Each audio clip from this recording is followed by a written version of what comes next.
P T I झूठ का पुलंदा था जो अदालत में आया हो गया। मेरी रुकनियत मुअत्तली का PTI के पास कोई सबूत नहीं।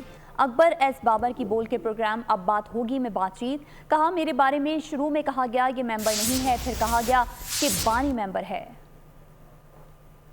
झूठ का था जो एक्सपोज हो गया जब मोअज़्ज़िज़ चीफ जस्टिस साहब बार बार 2 दिन के दौरान कई बार उन्होंने कहा जी कि ये अकबर एस बाबर के अगर आप मेंबरशिप समझते हैं कि आपने कैंसिल की है या उनको टर्मिनेट किया है या उन्होंने इस्तीफा दिया है या तो कुछ तो पेश करें।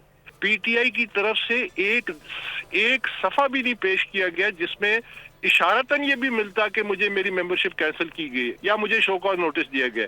उन्होंने शुरू में कहा कि जी ये मेंबर नहीं है, फिर उन्होंने कहा नहीं जी फाउंडिंग मेंबर है लेकिन मेंबर नहीं है। ये मेरा बल्ले से कोई शिकायत नहीं है। बल्ला अगस्त 2002 में मैं लेके आया था PTI के लिए इलेक्शन कमीशन से, वो दस्तावेज भी हमने जमा कराई। सब्सक्राइब करें और बेल दबाएं ताकि कोई खबर रह न जाए।